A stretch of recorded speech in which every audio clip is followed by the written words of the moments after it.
Hello lovely kitchen followers, ఈరోజు మనం చామాకు పొట్లాల తయారీ విధానాన్ని తెలుసుకుందాము. దానికోసం ముందుగా ఆకులన్నిటిని కట్ చేసుకొని ఈ విధంగా నీళ్ళల్లో కడిగి పక్కన రెడీగా ఉంచుకోవాలండి. నేను 20 పొట్లాలకి సరిపడా పిండిని తీసుకున్నాను. 1/2 కేజీ శనగపిండిని, దానిలో 1 స్పూన్ సాల్ట్ని, వెల్లుల్లి పేస్ట్, అల్లం వెల్లుల్లి పేస్ట్ వేసుకుంటున్నాను, గరం మసాలా, ఎండు కొబ్బరి పొడి అండి. ఇది పచ్చి కొబ్బరి కానీ ఎండు కొబ్బరి కానీ ఏదైనా వేసుకోవచ్చండి. నా దగ్గర ఎండుది ఉంటే వేస్తున్నాను. సన్నగా కట్ చేసి పెట్టిన ఉల్లిపాయలు వేసుకోవాలి. ఇవి వేడివేడి అన్నంలోకి చాలా రుచిగా ఉంటాయండి. నేతి అన్నంలోకి 2 స్పూన్ల కారాన్ని వేసుకొని ఈ విధంగా మొత్తం పిండి కలిసేటట్టు కలుపుకోవాలి. కొద్దిగా వాటర్ పోసుకుంటూ కలపాలండి. ఒకేసారి ఎక్కువగా పోయొద్దు, కొంచెం కొంచెమే పోయాలి వాటర్.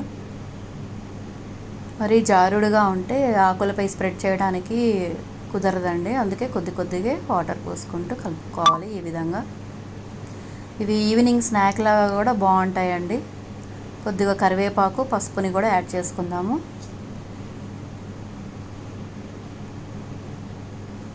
ఈ విధంగా థిక్నెస్ ఉండాలండి పిండి.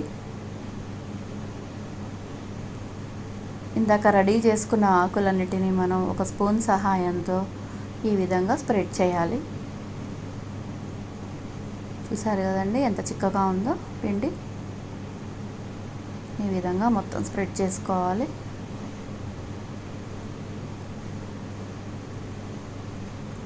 స్ప్రెడ్ చేసుకున్న తర్వాత పొట్లాలు ఈ విధంగా కట్టాలి.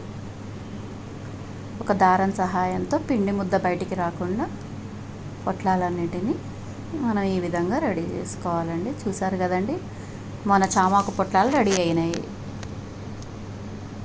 ఇప్పుడు కడాయిలో నూనె ఎక్కువగా వేసుకోవాలండి. కొంచెం ఎక్కువగానే పడుతుంది దీనికి ఆయిల్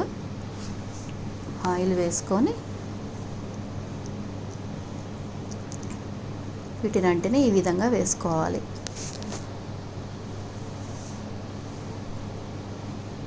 మొత్తం అంటటానికండి ఒకసారి ఈ విధంగా అన్నిటికీ ఆయిల్ని ఈ విధంగా అప్లై చేయాలి. మన చామాకు పొట్లాలు ఒకవైపు వేగిపోయాయండి. రెండో వైపుని టర్న్ చేసుకుందాము. సరే కదండి, ఇవి కొంచెం ఎర్రగానే వేగాలండి. కొంచెం పచ్చిగా ఉంటాయి, లేకపోతే పొట్లాలన్నిటికీ ఎక్కువగానే వేగాలి. ఈ విధంగా వేగాలండి.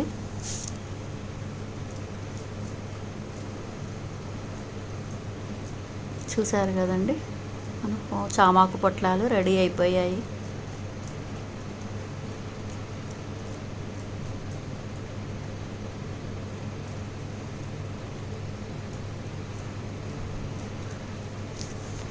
ఇవి ఒకసారి టేస్ట్ చేస్తే అసలు వదిలిపెట్టరండి.